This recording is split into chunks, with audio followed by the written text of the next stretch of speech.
Good afternoon and welcome. My name is Sarah Lancaster. I'm the industry programmer for this year's festival. Thanks for joining us for our first of 3 Moguls sessions this year. We will have to hit all of our marks today, so we'll start right on 12, finish right on 1, so the festival can continue. I will throw over now to our moderator, Anthony Kaufman. He's an extensive writer and blogger on films, the film business, film politics, and a great match for Ted Hope for our conversation. So over to you guys. And he has a great blog on IndieWire called Real Politic that you should follow. It's one of the only places where film and politics meet. Thanks, Ted. Yeah, it says Filmmaker Magazine up there, but I write for lots of different places, so you can just Google me and find all of the hate mail that's been written about me. Ted Hope, thank you for coming. Ted Hope is, of course, one of independent film's most prominent and prolific and groundbreaking producers. He has two films at the festival this year. Martha, Marcy, Mary, Marlene? No, Martha, Marcy. Come on, who can say it? Martha. Thank you. And Todd Solontz's latest film, Dark Horse. It's how many films collaboration with Todd is this now? 3.5. Yeah, okay. Maybe we'll touch on the half. Let's start. Maybe we should just jump in by talking about those two films, and then we can kind of work backwards and then and work forwards again. I'd like to know how you made these films happen. And I think that can illuminate some of the current changes that are going on in the business and how you are adapting to those changes. These films, I'm sure, could probably have never been made, and yet they were made. So how did you do it? I think that being a producer unfortunately requires you to completely ignore reality at some time. I've often equated it. It's like that feeling of being willing to run full speed into a brick wall with no crash helmet, no hockey pads, being in Canada, and just believe that wall is going to open up and let you through. So I think that it starts with that embrace that you're going to just go ahead and do that. On the other hand, since usually the director is more insane than you are, you're there to give that dose of reality. Both of those movies are made at a price. It's funny. Last year, I came to the Toronto Film Festival. My longtime collaborator and former business partner, Ann Carey, had done a movie called The American, which was #1 at the box office. It said a This Is That film on it. I made a movie called Super that we premiered literally a year ago today at midnight. It was the first film sold at the Toronto Film Festival last year. We got $1 million more than we thought we would for North America. And that yet, when I came back to New York, Ann and I decided we should shut down the company because it didn't make any sense, despite having #1 film at the box office, first film sold, $1 million profit in hand, to have a production company, because independent film, as the business that it was changing so rapidly that model didn't make sense. With both of Dark Horse and Martha, Marcy, May, they were films that got made partially because they were priced to move. They were films that were designed to show financiers that this was an incredibly great deal, that they would be an incredibly big fool to pass up. When you say price to move, what exactly does that mean, and how do you achieve that price? Well, you achieve it by everyone working at a fee far below their value, at a level that probably doesn't allow you to have a family or health care or pay a mortgage. Trying to position it with these things they call, economic indicators, also known as actors, I think, in your film, where by their endorsement of it, allows an incredible shell game to go on, where a foreign sales agent will say, oh, the value of this film is clearly, $4 million. Wink, wink, wink. Knowing that it's probably much closer to 2.75, but if they say 4, some private equity will come in thinking that they can get rich. Because the reality is, I think if you look at these estimates that most filmmakers in a non-subsidized, market-driven industry like the American independent film industry is, those estimates never really hold real water, and yet we still depend on that as our system. So it wasn't exactly the case with each of those films, because it's almost more instinctual to some degree that on Martha Marcy May, Marlene, which was a film that I got involved with despite its title, because about, 3 years ago, I happened to see a film by Antonio Campos called After School, which what I thought was the best film made by a new American director, certainly a new New York director, in 10 years. And yet, despite going to the Cannes Film Festival and the Berlin Festival, which everyone says is impossible, and playing the New York Film Festival, nobody seemed to know who Antonio Campos was. I was so disheartened by that, I decided I needed to start a film screening series to show work. And for the last 2 years, I've been having a monthly film series courtesy of Goldcrest in New York, where we screen new directors' work for free to an audience generally about 60 people, is that so many seats there are. But I send out about 800 emails on it. And Antonio was the inspiration. I'm tying it all back in, I swear. I saw that kind of shuffle in your seat. Answer the question, damn it. Which was, I wanted to work with Antonio, and he came in and he said, great. To work with me means you also work with my 2 business partners, Sean Durkin and Josh Mond. I said, okay, that's great. What do you want to make as your next movie? Well, I want to make Sean Durkin's next movie. And so I was a little pissed off. And Sean then told me what his idea for the script was, and I thought that was great. And then he wrote it very quickly, and I thought it was really good. And that meant that we did a few drafts after that. And Antonio and Josh and Sean are all under 30, I think still, at least they were then. And that meant that they had a lot of movies to make really fast, no matter what. And when I said, well, why don't we apply to the Sundance, Screenwriters Lab with this? They were like, why? We're ready to shoot. And when they got in, and I said, I really think you should go, that it'd be really helpful. It was like, why? We're ready to make a movie now. Sean still went, and he was partially pacified by the suggestion to make a short film first. They made a short called Mary Last Seen for $400 that was essentially a extension of the story world of Martha Marcy May. It showed how, if you know the story of M, it's a cult, and it shows how the cult kind of seduces new members into it. The short went to Sundance, it went to Cannes where it won a prize, and it went to the New York Film Festival. What were the first 3 festivals that or 3 of the 4 first festivals that Martha Marcy May is playing in? Those 3 festivals. It helped show the festivals that this was a director of importance, and it certainly showed the acquisition community that it was a filmmaker that they needed to track.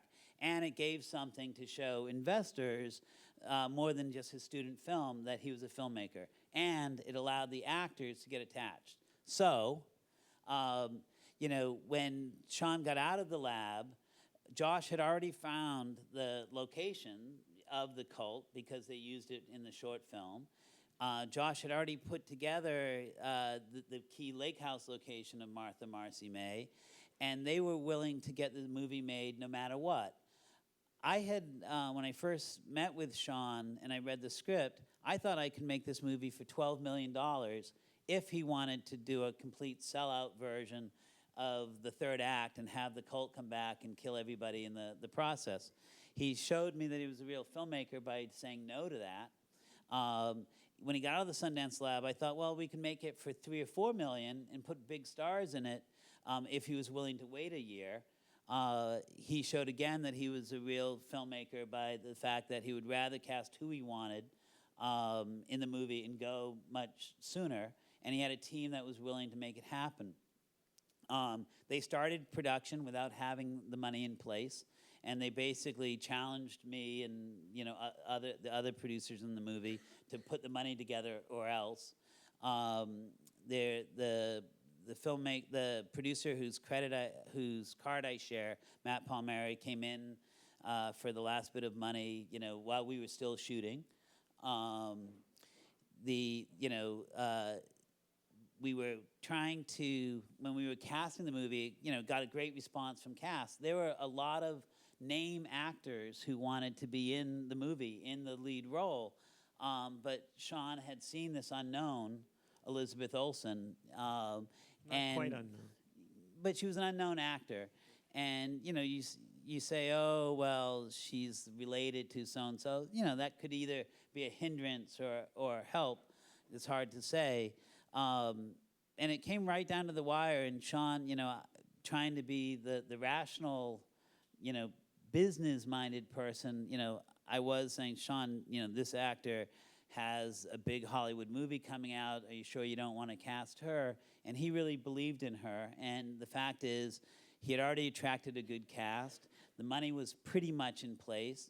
Why not trust your instincts? And it certainly proved to be the right thing, because it's so nice to be able to see a film where you actually are watching the character that the director imagined and not just some actor rendering a role. And that's the exact same thing that happened in Dark Horse, in that, Todd had made Life During Wartime, which for Todd, it seems like every movie might be his last. He certainly speaks of it as if it might be. And, I didn't know if I'd ever get to work with him again. And then one day he called me and said, Ted, I can't do an imitation, but it was like, I think I want to make another movie and I have a script. And it's actually really unique for me in that it doesn't have rape or pedophilia or molestation or masturbation or incest. He had the best, director's statement in the Venice catalog, which said, directors should challenge themselves. I thought, why not try to make a movie that doesn't have any of those things in it? But it also had a central protagonist, which Todd's movies generally don't, which meant that maybe we could get a star in the movie. And we started going out, and we had a great response from actors who are generally looked at as, kind of schlubby, slightly angry, very funny actors. Some very big names who were responding positively. But you learn after making 60-plus films, when someone says yes, it doesn't mean that they want to do your movie. It means, yes, I want to do your movie, provided you can pay me more money than your budget affords, that you do it according to my schedule, and you're willing to wait around till everything else clears on my agenda to do it. So, but we were still thinking maybe we would have one of these big names in the film, and we actually could make the film for a decent budget. While we were doing that and kind of waiting for the yeses to solidify into something real, like an actual negotiation maybe, I got a phone call in that when I was originally producing Life During Wartime, and that movie fell apart when one of our investors, who I'd worked with before, realized they actually didn't have the money that they claimed they had. And that led to a domino effect, and the three investment groups that we had for it all collapsed. And because I trusted, friends of mine when they said, yes, they have the money, Todd and I actually did that cardinal sin where we put our own money into it. And we don't have that money, so it actually meant I wasn't making my mortgage payments. My kid couldn't go to the school he wanted to. I was going to cancel my health insurance when all that happened, so I was kind of desperate.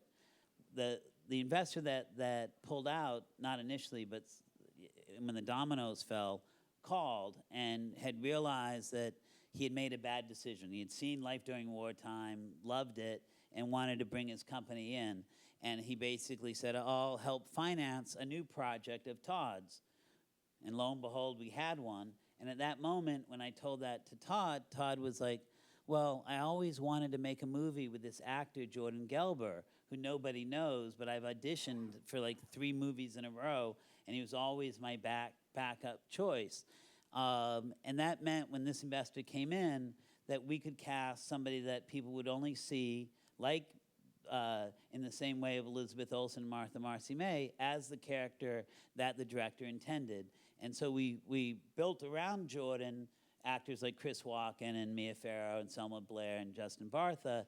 But when you watch that movie, you don't see Jordan Gelber, you see Abe, you know, in that film.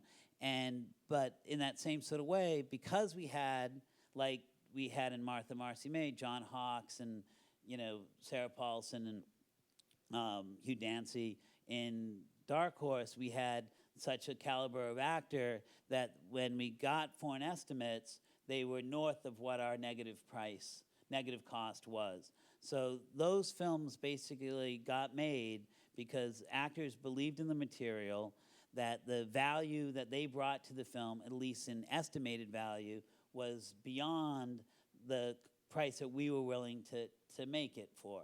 And that was how we got through the brick wall without a helmet or hockey pads. Great.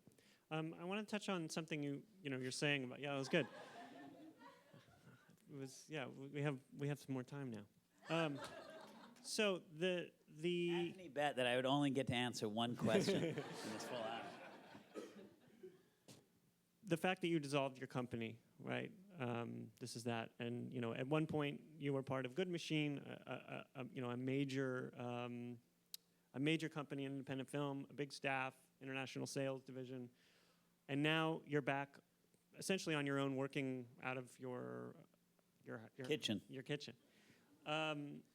Anthony's been over to the office and got to, I think, experience the stovetop coffee maker. I was going to say I had some warmed over coffee. So,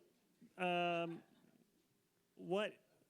I guess the question is, how do you survive? I mean, you made 3 movies, that, as you mentioned, have been doing fairly well, and yet, how do you survive as a producer now? How do you pay the rent? The budgets are going lower. I imagine that means your fees are going lower. How do you survive? I think that we're in a complete, crisis if we care about, art, film, culture. Everyone that's here loves movies and is here because they love movies. But the business doesn't really want to pay for the cost of making those movies. And whether it's myself or, my former partners or Christine Vachon or anyone else that lives in a non-subsidized, culture, we basically live at negative cash flow, hoping for something to work out. I was very fortunate that when I got started, the business was much different.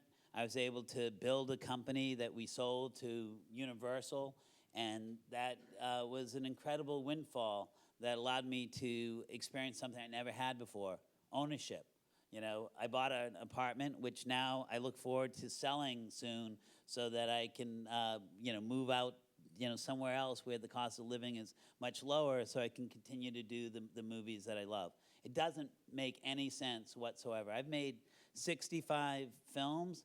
You can model those out to show that all but 2, generate about 120% return on their investment on the average. And I don't know how to support myself because people aren't willing to pay me for my services. I know that every film that I get involved in, I lift the quality of it. I know that I can put the money together, I can bring the cast, but somehow the industry itself doesn't think that that's a valuable craft. I'm a very hands-on, producer. I like to be there all the time. If I don't take producer credit on a movie, it means I wasn't there the majority of time. I won't take a producer credit, if I don't do that. I believe that producing means getting involved from the very beginning, taking it all the way through to the very, very end. So despite the pay being cut back, significantly on all of the movies, my job responsibilities have increased. Anyone that follows me on Twitter or anything else recognizes that I generally work all the time, except for someone pointed out that I generally don't work between 7 and 9 p.m. I have to eat, I admit. And there's a big character difference in my tweets after 9 o'clock because it usually is slightly alcohol fueled. Don't get me wrong. I actually love the life that I have. My wife also works in the film business, and my son does too, but nobody actually understands that because I don't pay him yet beyond his $2 a week allowance. I'm cheap. What can I say? But I am prolific, so that kind of cushions the flow a little bit. I have some other ways that I, earn money, but if I told them, I'd have to go to jail. What, given what you're saying, what does that mean for the producer that doesn't have a track record like you, like someone starting out in the business? What does it mean for them? Well, if you live in a country that actually believes in healthcare and education, like Canada, don't move. If you live in a country that has a heavily subsidized, film culture, like Australia or some other places, don't move. If you live in America, you better fall in love with somebody that has a foreign passport and procreate very quickly. Otherwise, hopefully that you're rich or you're young and you learn how to. I certainly did not eat much more than pizza, rice, and beans and hot dogs for the first, between ages 18 and 30. My tastes have since changed, and that's a challenge. But it still can be done. I think that, basically my, quote, business model is to collaborate with people that I enjoy being around, and to try to find stuff that I'm so passionate about that whether it takes, 6 months or 12 years to get it made, I'll still have the same sort of zeal. And the rewards of that and the profit of that, i.e. happiness, is far greater than any, remuneration I could receive. So, in other words, I guess I'm a sucker.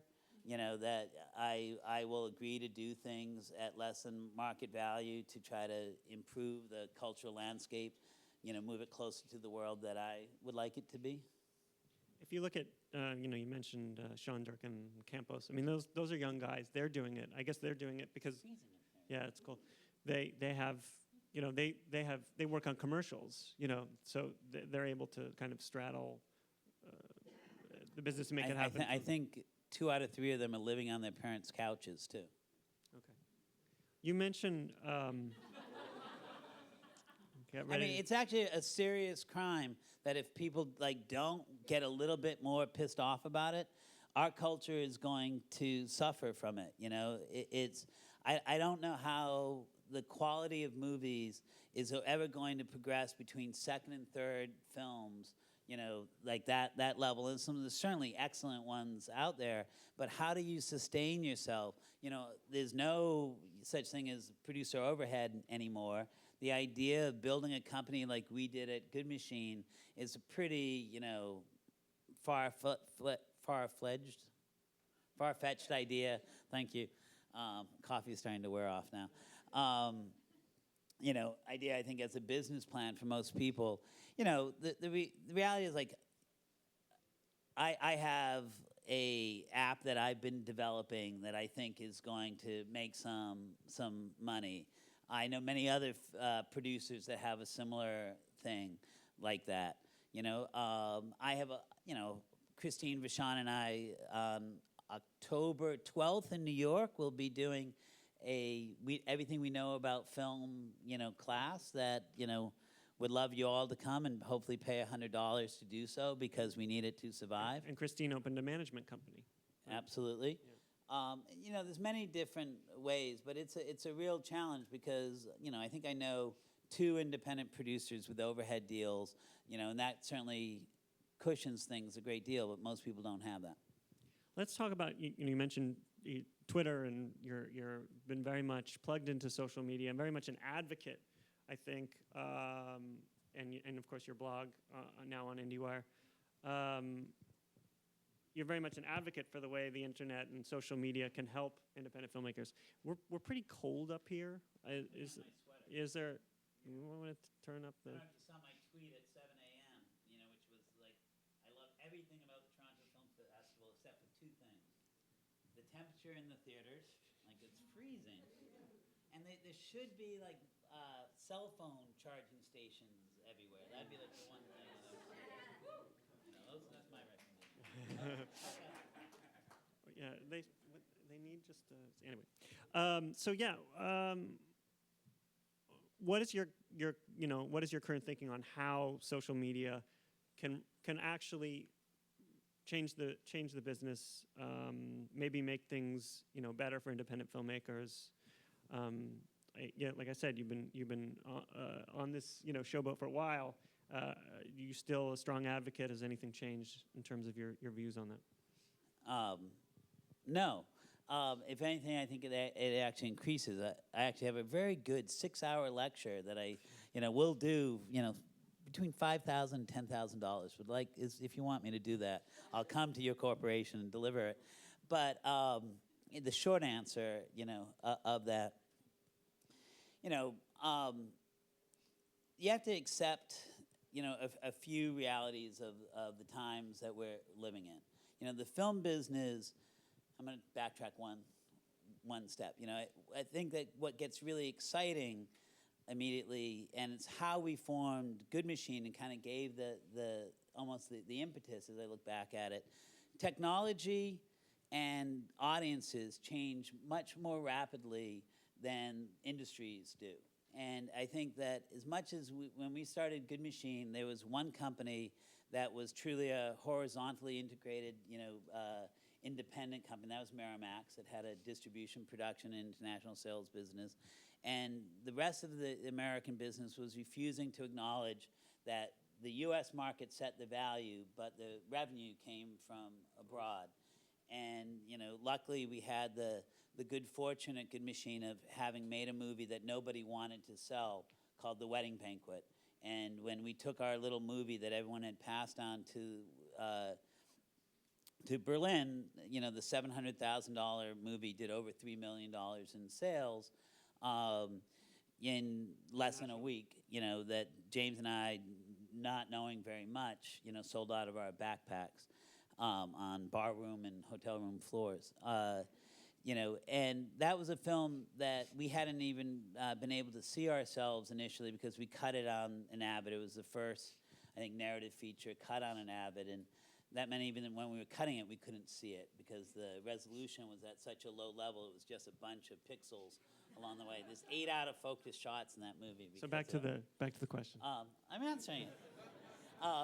But the place that we're at now, the business overall, the film business is, as it's still currently enacted and certainly was conceived, is one that was based on scarcity and control. A scarcity of product pushed through, a very, limited places of points of discovery, and the people, the gatekeepers, manage that very effectively. But that's out the window right now. As a filmmaker, you have to recognize, certainly coming here, how do you get your film noticed? Friends who work in the festival submission business had said to me that they estimated that the actual numbers of movies generated on a global basis per year at 45,000 titles, right? 45,000 titles. The U.S. market is the #1 market for consumption till year 2015, when it will be surpassed by China. But currently #1, and it's estimated that that we can consume about 600 theatrical titles releases a year, of which 125 are studio product. So that means the available market share of the top market of consumption is able to handle 1% of the rest of the world's supply. That's it, 1%. So, that's this year. And next year, there's another 44,400 films that we didn't see. So we're down to 0.5%, or I guess the math would be more like 0.55% or something, right?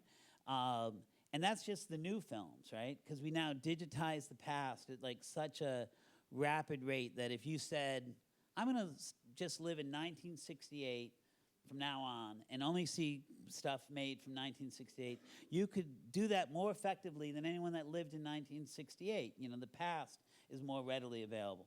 But the thing is, like those films, like I don't know about you guys, but I try to plan what I want to see. I don't generally act on impulse. I try to act upon choice. And so I keep lists, cues of the things that I want to see.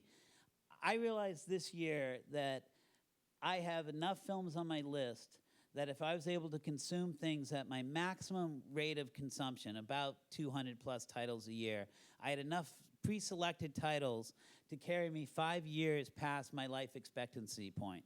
That I've reached my saturation point. So when I come to see a new movie, the new movie, doesn't have 5 stars next to it by top critics. Roger Ebert has recommended it for you.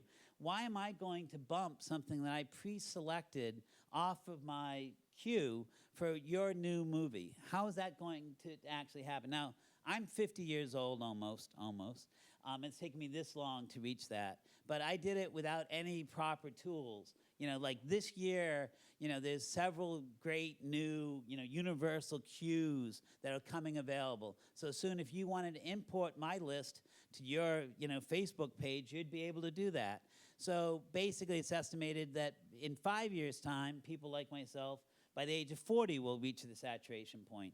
2.5 years' time, people by the age of 30. In less than 10 years, by the time somebody who's a movie buff turns 20, they will have pre-selected all of the movies they want to see well past the end of their life. So how will new movies get to be seen? Well, this is the short answer, mind you, of the question. The answer is, more than watching content, we actually like to talk about content. We prefer a social experience to a passive experience. There's nothing right now that is really blending content and social in an effective way. That we want to, the things that I've always loved about the type of movies that are here at this festival and elsewhere, is that when you see them, you're compelled to talk about them. I went to see Taking Shelter, a film that I'd been wanting to see for virtually a year now, last night. And afterwards, my wife and I went out to dinner and talked nonstop, and she can go word for word with me, about that movie, for 2 hours plus. And then we woke up, we had different opinions. We both loved the movie, completely impressed by it. And we woke up in the morning, we said, hey, I was thinking about what you said, and I think I agree with you now. So we flip-flopped our opinions. But that's what the beauty of a movie is.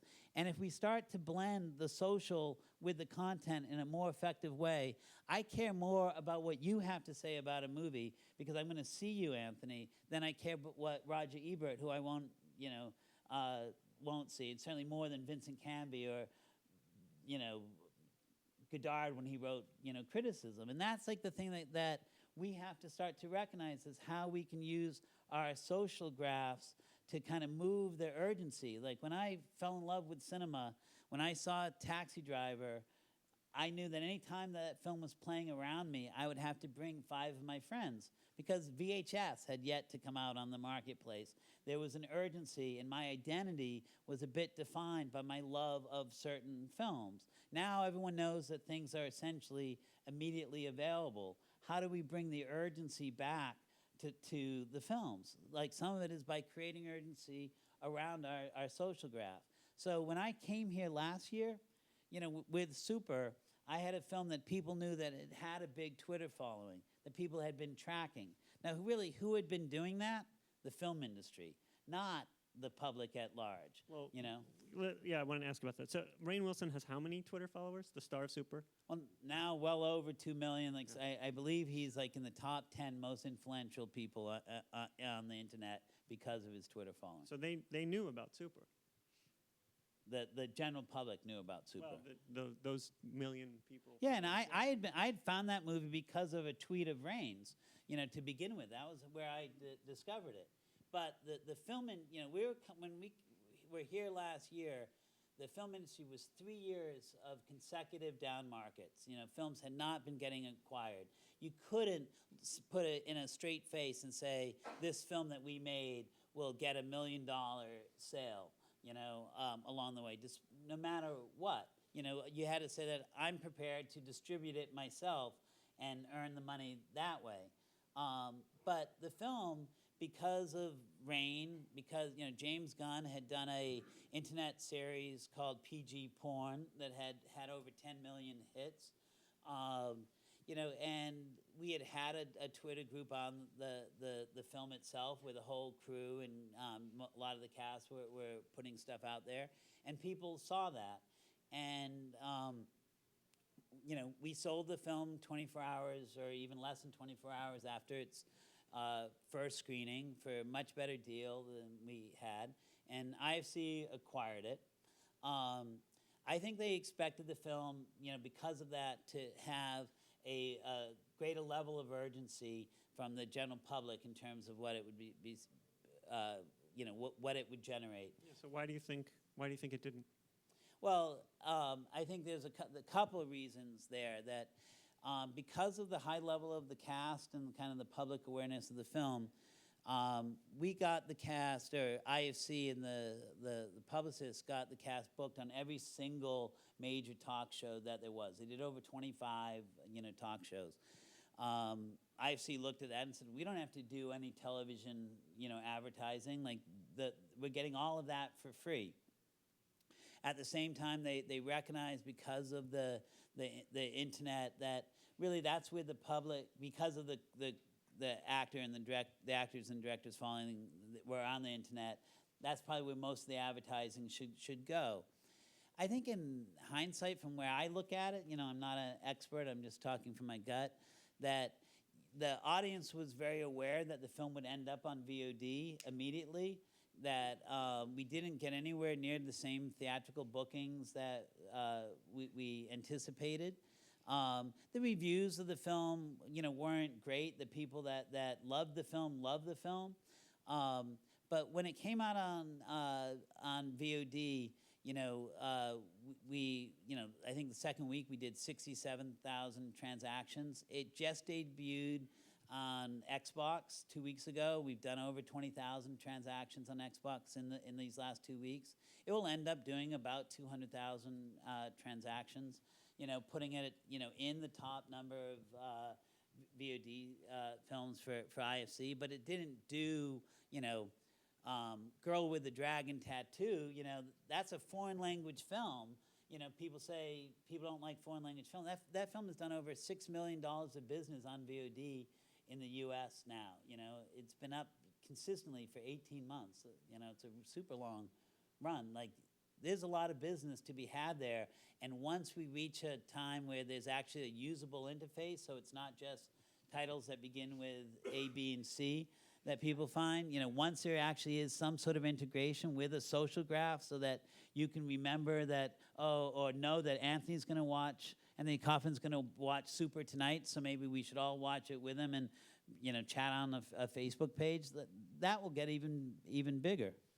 Your blog, you recently ran down a list of all the different platforms and places that we can release our films. Is that Mayberry RFD? Was what that cell phone ring was? Who had that? I'm not entirely sure. I think that's what. Oh, okay.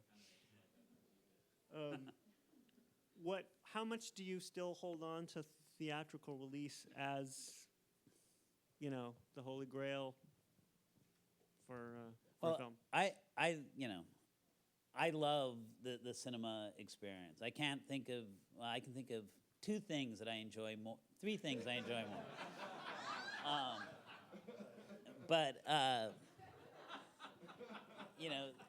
And one of them I also prefer to be in a dark room too. So I always certainly want that, and I love film festivals precisely because of that opportunity. But I also think that, cinema is a dialogue between what's on whatever screen it is and the audience. And that can be an audience that's global now and wants to be able to participate in it. There's a problem that occurs when there's a lag time between when a film first debuts and an audience can get it. And generally that's what the cause of piracy is. When people complain about people that pirate stuff, I read a study a little while ago that also showed that people that pirate stuff also spend more money on content than anyone else too. They want it, and if we had a better interface where we could get things immediately, I think that would disappear out the window. Hopefully one that actually allows us to earn a living at the same time too would be nice. But I consider myself, budget agnostic, medium agnostic, platform agnostic, content agnostic. I want my films to be seen first and foremost. And if that means I have to have it debut on a different platform, I'm frankly okay with that. I would love nothing more than to have a long cinema run, for most of my titles. But I recognize that some people want convenience over that sort of, beauty, Right. Okay. I think I had something else to say. Oh, well, if it comes to you. We've been talking a lot about changes in the industry, and I guess I wanted to talk a little bit more about filmmaking and making good films. I'm sure there's a lot of filmmakers here. And it's hard to make a good film. And I know that you've thought a lot and hard about what makes a good film. By keeping it brief, but what do you, how do we make good films? How do we make films that, that linger, in people's minds? What do you look for, in terms of a point of view, in terms of a style, in terms of making something that lasts with your filmmakers? That it's an incredibly difficult question to answer, but I actually think that whether you're here as a filmmaker or here as a executive or as a journalist, and you haven't put that question to yourself and actually put in the hours that are needed to answer that, you should just stop and go home and do that, because it's such a useful tool to really be able to say, what is it that you love about film and what makes a film better? When I was falling in love with my wife, Vanessa, she was in a different place, and I was on the jury at Sundance. And being on the jury at Sundance, I was trying to answer that question for myself. And because she was in a different place, when I would come home to my hotel room, I would call her, email her, and we would have this conversation about what we thought were the qualities of better film. And I gained a lot from the fellow jurors and hearing what they had to say. But I started to write that down, and I've published it as a blog post that's 32 qualities of better film. And what I found really kind of fascinating, I learned later, there's, Bach had 32 variations of what took something from mediocrity to beauty. Beethoven found 33, right? So I maybe can find another one along the way, but trying to sit and ask yourself precisely those questions, and since I've written it out, I'm not going to go through that list at the moment. Really, it's asking questions and collaborating are the two main things. That's the most important part of the process that I find, that when I'm developing a script, I feel my role as a producer is to ask questions about what somebody is trying to achieve. Now, I believe that a director sometimes wants to hold something really personal and inside themselves and doesn't have to always articulate the reasons why. And sometimes that's an evolving sort of thing. But I try to go through the script and make sure that everything that's there is truly a choice, that's not just put there on a casual basis, that whether it's the length of the line of a dialogue or what the subject is, I start to go through a script and first, try to pull out what I feel that the themes are. Not that I'm trying to deliver a message, but really what are the big ideas that are precious there.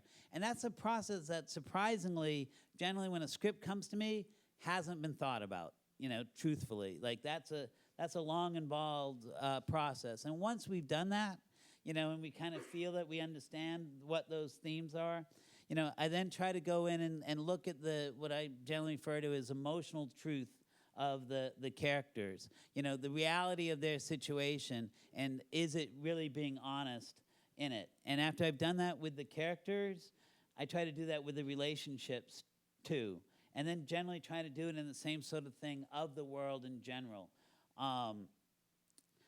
I also like, that's a big bit of engineering, and, I guess the other part of the engineering that I generally do in development is I'm a big believer you engineer backwards, reverse engineer it from how you want to leave an audience at the end, and you have to construct that. And unfortunately, what happens in that process is over-engineering, and, I think a lot of people, when they fell in love with film, one of the things, it used to be the art form of the moment. I think the moment surpassed movies, and that's another conversation to have. But when you look at how movies mirror the real world, the one thing that they can't capture that we recognize truly exists here is, free will. Okay, maybe it doesn't truly exist everywhere, but I generally believe in it. And how do you get that quality into a movie where it actually feels that there's options and choices, that there's a level of freedom that the characters have beyond the authorial construct? That's a whole other bit of challenge that you try to bring into it. Whether that's moments where things don't reinforce the plot, where they're free to be, or in kind of an openness. I tend to now, in my own taste, like to have scripts that have some unsolved elements in it, that it's not totally sealed and, along the way. And that's a debate that often happens. Beyond, I come equipped with those ideas in that process, but, I'm working with a team of people.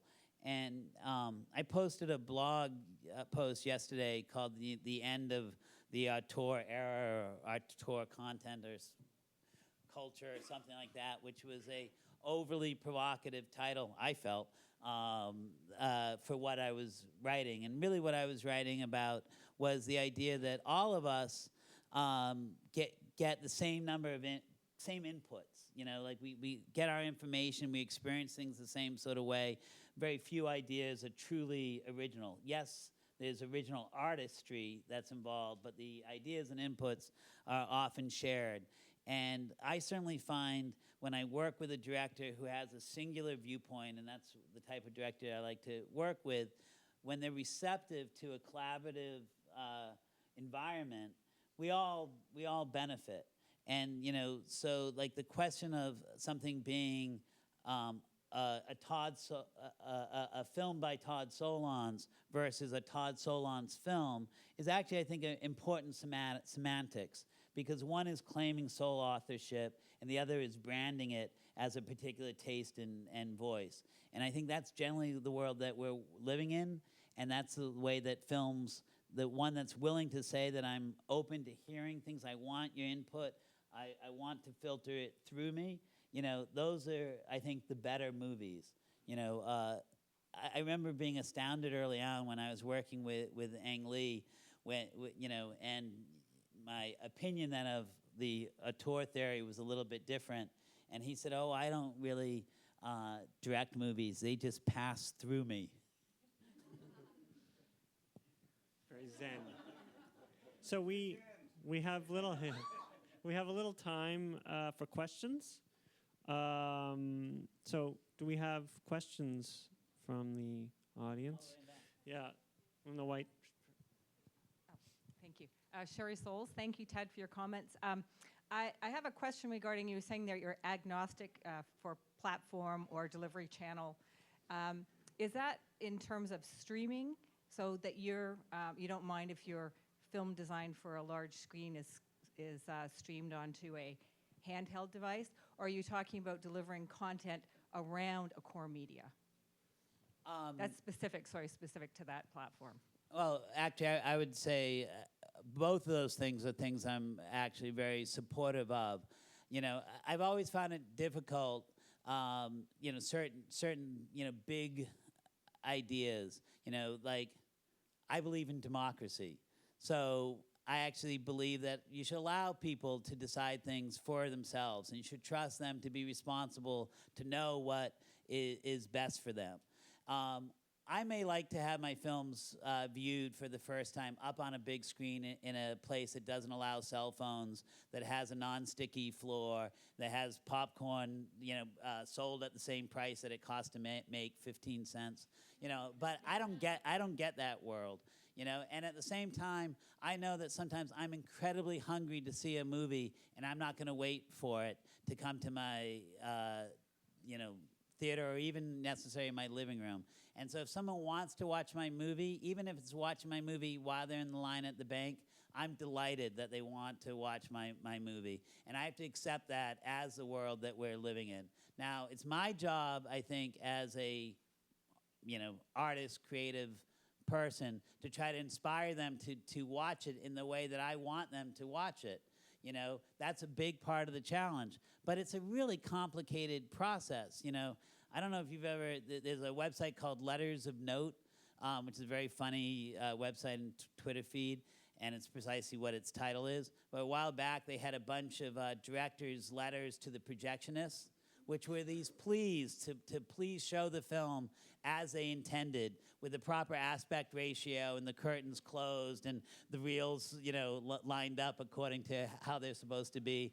And let's face it, it's really hard to have that happen, no matter where you're screening it and watching it. I'm glad that people show up for my movie or choose to watch it, and I know that I'm competing against, much better movies that were made in the past, much more compelling movies that are made in the present. And however I'm going to get somebody to watch my movie, I'm thankful for. Another question? And generally that means also trying to consider creating ancillary content to be available on additional platforms at different sorts of times to increase the value of it. I mean, the audience for films has changed, certainly, from what it used to be. It's not a passive audience. It's an audience that wants to participate, and we as filmmakers have a duty to give that audience what they want. So you're like saying short films and other things online and discussion. All sorts of websites of things like that. We can brainstorm for that for ages, and we've just touched the tip of the pinky. Yes. Right. So you said some people made a movie for $400. I made a 4-minute movie that everybody worked for half price. We got lots of stuff donated, and it still cost $53,000. So I'm just wondering how that was done. Now, it was a lot of that was deferred. So $25,000 in actual cash went out, plus maybe $1,000 that I raised on the side, and my producer's fee was $1,000. They didn't pay for me to fly to Vancouver or the hotel. So how do you do it for $400? One of the more effective strategies I've found in mentoring people or executive producing them and sometimes producing is to make sure there's some things that I know nothing about. That I just, look the other way, or, when I start thinking about things in a big picture, like ethics and paying people for their work and protecting people from risk and harm, a lot of things become impossible. The way you make a movie for $400 is you exploit the fuck out of everything you possibly can. People didn't get paid. Things were begged, borrowed, and stolen. Making independent films is a crime. What? No. Another question?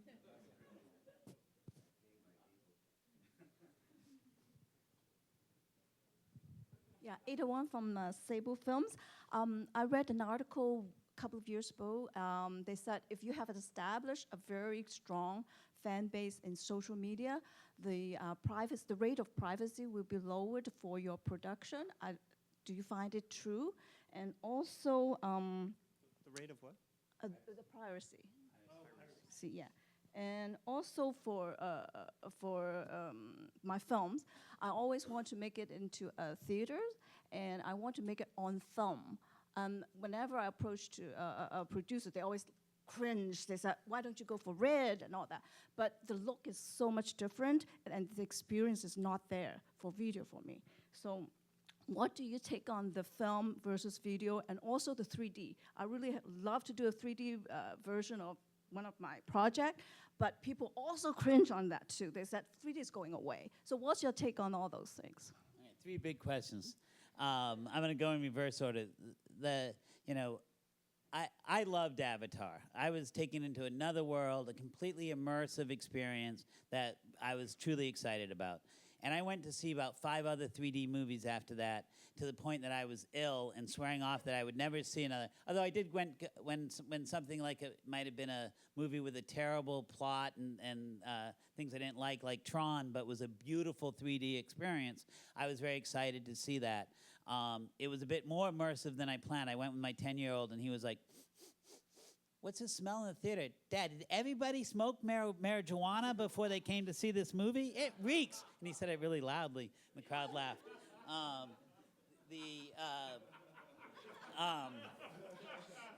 Ang Lee's new movie, The Life of Pi, is a 3D movie. And I actually truly believe that he's going to deliver something that is like an experience that we've never seen before, that actually is, at the level of Avatar, that really uses it in a truly beautiful way, and not as a gimmick, and not in a way that makes me feel ill. So I reserve my right to answer that question until I see Life of Pi, because I think it will be, my expectations are incredibly high.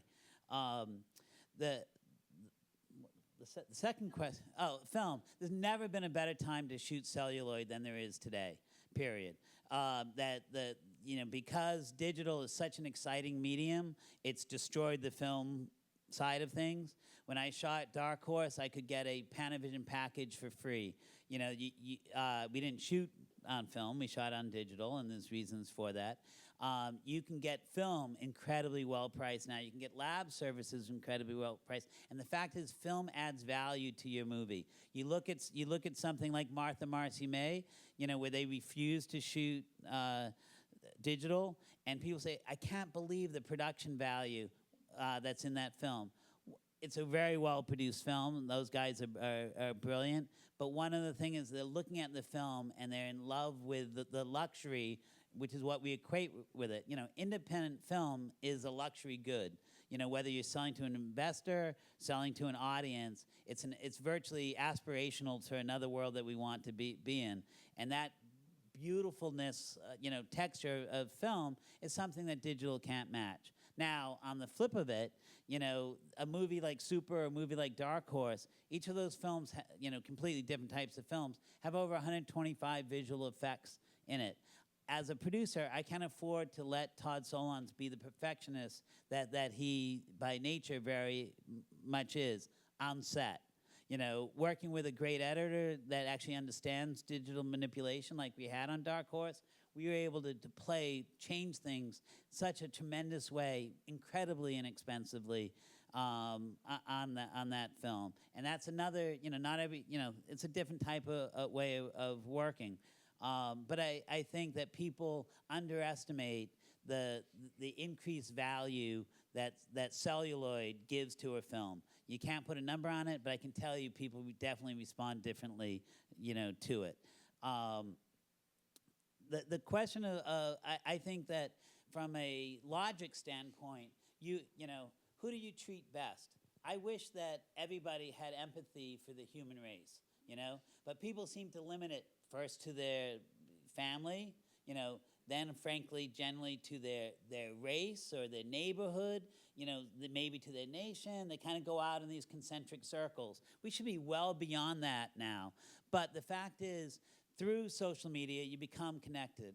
I feel so much more connected to the people that I've met.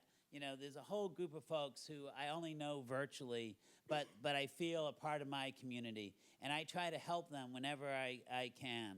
The film business has not moved into an artist-direct economy in the way that other entertainment industries were destroyed before us, like the music business.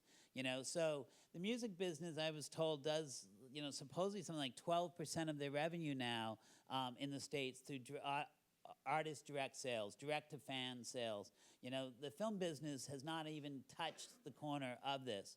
I know as a consumer of music, I like the idea of buying direct from fans, but when I go to direct from the artists, but when I go to the artist site and I have to enter in my information and I know that I have 12 other windows already opened up that I'm not looking at, and I can't see all the films I want to see before I die, I often get a little frustrated from that, and I hop over to Amazon and just do my one touch of that. So there's still flaws in the system, but I do believe very much that the more we do that, the more we facilitate that ongoing conversation with an audience, the better it is to reduce piracy, the better it is to generate revenue, the better it is to increase the amplification of one's voice. The most people I trust are the people I know. So when somebody tells me that they really like this new artist that I know, I check it out.